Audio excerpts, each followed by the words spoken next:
junior high in 1957. Whoa, what a rude awakening, yeah? I was totally different. Why was it a rude Well, awakening? because again, you got to be with the Americanos, you know, and you weren't used to being with them, and they weren't used to being with you, and so it took a while. I assimilated in there pretty good. I didn't have problems. I know other people from South Colton didn't like that. They had trouble assimilating. You know, they're from there, and we're from here, you know. And Yeah, because we integrated in '53, and is that okay? Got it? Yeah. I should have been like the priest and said, put down your, put off your phones. Anyway, we integrated the junior high school, Wilson Junior High School, and Roosevelt Junior High School in '53.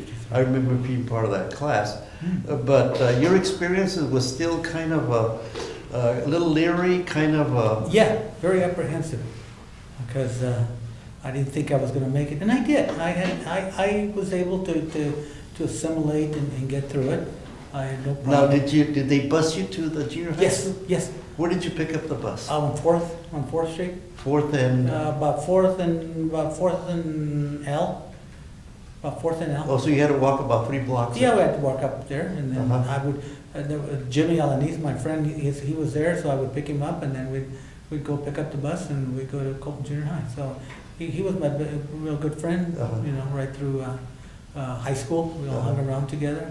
And Jimmy and I, we hung around together, but we didn't hang around here in Colton, or we didn't come to San Bernardino. That was no. We used to hang around in Riverside. That was our stomping ground. Yeah, out there at Fairmont Park, and on Sundays you cruise around see all the girls over there, and go see the war tank over there at the end of the lake. It's still there, by the way. War tank is still there. And so this is where, and Frankie Bustos had that old Model A. Yeah, we used to go in that one. We used to cruise around in that. Yeah, so that's who I hang around. But I never did join any of the clubs. No, I never did. Yeah. And after high school, Tony, again, I have to remind you, you didn't want to be a plumber. No. I didn't want to. I went to Valley College for a couple of years, but I didn't graduate. And then I got a job over at Kennedy Pontiac in Riverside, just doing general maintenance there. And then I met this girl in Riverside, so. Alice, your wife. Yeah, Alice, your wife. Yeah, and so we were gonna get married, so I got me a job over at Roar Industries. They're aircraft subcontractors over on Arlington Avenue. So I got me a job over there, and then we got married. And I thought I had it made over at Roar, you know, it was a good job. The only problem is, after 5 years, their contracts ran out, so got laid off. And so after that, I went to work for the county of Riverside for about 3 years. I worked for Corona Municipal Court. See, I was working in the office, so the office I love. Find a desk, that's fine. Okay, so I worked for Corona Municipal Court, and I was one of the deputy court clerks with the people came to pay their fines and everything, you know, their tickets. So we would take their money and everything. And I was there for about 3 years, and then Roar called me back. And so, oh no, my old boss said, wow, this time we're gonna do good. Well, like a dummy, I quit my job. And then I went to work, back to Roar. Well, it lasted less than a year. Then here we go, get into the layoffs. So I'd work a month and get laid off, and work a month, laid off, and finally, this job became available. Oh, here at Cal State. Yeah. In fact, I didn't even know where Cal State was. When did you start here at Cal State? 1976. 76? 1976. In fact, my friend Jimmy told me about this job. He was working for the state at the time. Jimmy Alanis? Jimmy Alanis. He was working for the state, and he knew I was out of a job, and he saw the posting down there at his office. And he said, there's this job, it's in your alley. He said, why don't you go, where is this? It's Cal State. Where's Cal State? I don't know, I think it's in the mountains somewhere. I said, okay, so I found it. I came up here, and they interviewed me. I remember them interviewing me, and I said, well, I guess that's it. I didn't know anybody here. And about a week later, they called me and offered me the job. And you were here for how long? 30 years. And we're celebrating our 50th anniversary this year, 2015. That's right, because it opened in 1965. Yeah. So then, like I said, I put in 30 years and this is where I retired from, Yeah. in this building. Yeah. Well, you know, the other thing I was gonna ask you, because I was kind of intrigued by your club, number one, and number two, the connections that you made with the club. That people would tell you about things that were, jobs that were out there, the recommendations that they made for you, or just the word that got to you that there was a job opening someplace in this place. Joaquin, do you still keep in touch with the guys? I do. In fact, for most of them, because a lot of them have passed away. But I still keep in touch with them. And you know, the guys come from where they came from. They Colton, did, yeah. From Colton, they did pretty well for themselves. In spite of the fact that the discrimination, the isolation, you know, the poverty. Yeah. Poverty. And you know, many people say that our schools were not good, but they were pretty good. They were good. After we got acclimated to the surrounding and the school and the kids and the teachers, it turned out pretty good. Even in spite, Tony, Yeah. the fact that they didn't let us speak Spanish. Yeah. Yeah. No, We'd get whipped if we spoke Spanish. Yeah. I think one of the reasons they did that was because, see, they were all Anglo teachers, so they didn't understand Spanish, so it made it hard on them. Yeah. Okay, but basically, I had very good experiences with all my teachers. They were all Anglo teachers. During my elementary school and even in junior high. I can recall way back in like maybe the second or third grade. I'm left-handed, okay? I'm left-handed. And you know, in Mexican culture, being left-handed is not a good thing. That's a sinister thing. And my father didn't like that, you know? Yeah, I remember. So, so I remember when the teacher parents conference came and he told the teacher, you know, he's left-handed. Don't you think we need to tie his left hand? That's what they do. You need to tie your left hand so you will learn to write with your right hand, you know? And she told him, you leave him alone. That's the way God made him, and you just leave him alone. I'll never forget that. What grade was this? That's about third grade. Ah. And he did. He Yeah. did. Yeah. He never said anything about it. So they did you a favor back then? They did. Mrs. Butterfield. I remember that teacher with my. What's her third name? grade. Mrs. Butterfield. I still remember her. Mhm. She was an older lady. She was already an older lady at the time, but she's one of the teachers that I can remember fondly. In going, you know, at San Salvador when I was Yeah. there. And Joaquin, back to your friends, you still keep in touch with them? And I learned recently through Richard Rivas. Richard Rivas and I were good friends. We were in the same class. 2-3 years ago, you got the Conquistadores together again, and you activated them and what you're doing now. Tell us about the projects that you're doing now. Well, we decided that let's have a reunion, 58, from 50, guys from the 58 era. And it was 2008, and it was late 2007 when they said, why don't we get together and have a reunion with them? And so I said, that sounds good, you know. So we started working on it, and then by the time we collected all the members that were in the club at one time. Well, there was from our era, our 58, all the way up to 74, I believe. And well, what are we gonna do? Well, let's have a dance. When we put together a dance for the club members and have their wives. Well, somebody got the idea, well, why don't we put up tickets and sell tickets? And that way we can, you know, get money and then whatever we get, we give it away, you know. Okay, so we decided to do that, and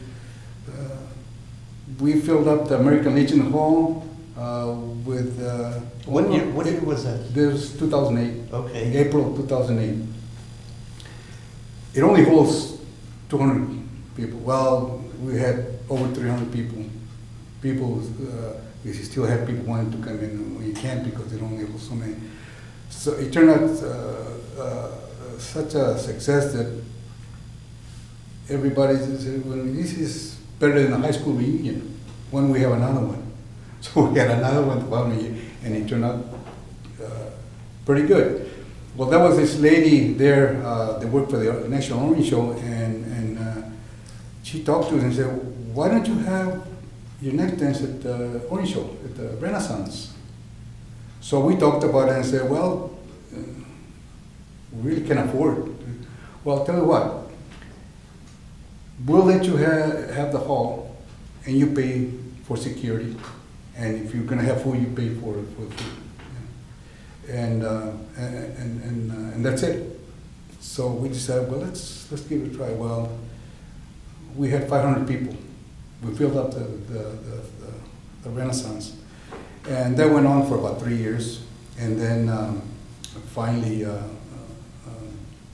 the lady was taken off from that her project. So it was kind of costing more than what we could afford. So we decided to go ahead and have it at the Sombrero, which is all stomping grounds for a lot of our. The Sombrero is in South Colton. South Colton. It's on 7th Street. 7th Street, and there's where a lot of the entertainment used to be early in the years. Well, there's where the place to be. Well, they used to call it the Broadway of South Colton. Mm-hmm. Yeah. Yeah. So anyway, whatever money, and we have other fundraisers. In fact, we have a Jack and Jill golf tournament each year, which is for couples that want to join, and whatever proceeds we get from there, that goes to our scholarship fund. So you have a scholarship. We give scholarships to kids that don't have that high GPA, but they want to go to a community college or a trade school. Mm-hmm. We help them out with a little bit of money. Now, where do these kids come from? They come from the Are they Unified School District, Colton Unified School Oh, they're District. Colton High School students? Yeah. Okay. Though we welcome anybody that is in need, regardless of the race. It's in need a little bit of money. We have a scholarship application that we give them, and it's they have to get their transcript from the high school, make sure that they have no lower than a 2.0 GPA. And we So have it's open for students that are 2.0 students. yes. Want to continue studying whatever field or trade that they're interested in, and you contact the high school, and do they identify some of the students that you would like to interview? Well, we start doing that, but when we talk to them and so on, we would, like to have some of those students see if we can, we can offer a small scholarship to them. So now your organization, you had a big fundraiser recently at the Sombrero, Yes. and you had about 500-600 people there. Yeah. Well, we had about pretty close to 500, but had about 480. And then those funds that you collect, you use for scholarship for students from Colton High School. Well, our golf tournament is strictly for the scholarships, and which we collect. We make about maybe 2,000, and from there we give out scholarships. Okay. The dances that we have, the money we get from there and other fundraisers, we help war veterans, whenever they need clothes, a meal, or just. Some of them has contacted us helping them out with a month's rent, so we help them out with a month's rent. Anything that we can contribute to help them. We also contribute money to youth organizations, sports, softball, soccer. Okay. Even to high school students, if they don't have enough money to go to, for example, a seminar that pertains to their part of their resume whenever they graduate.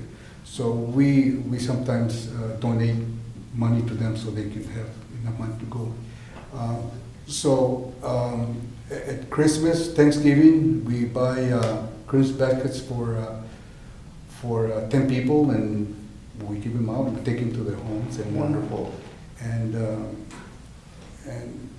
And those are some of the So things you that become we. an organization that has given lots back to the community. Yes, because when we were young, you remember, there were people that helped us Mhm. along the way.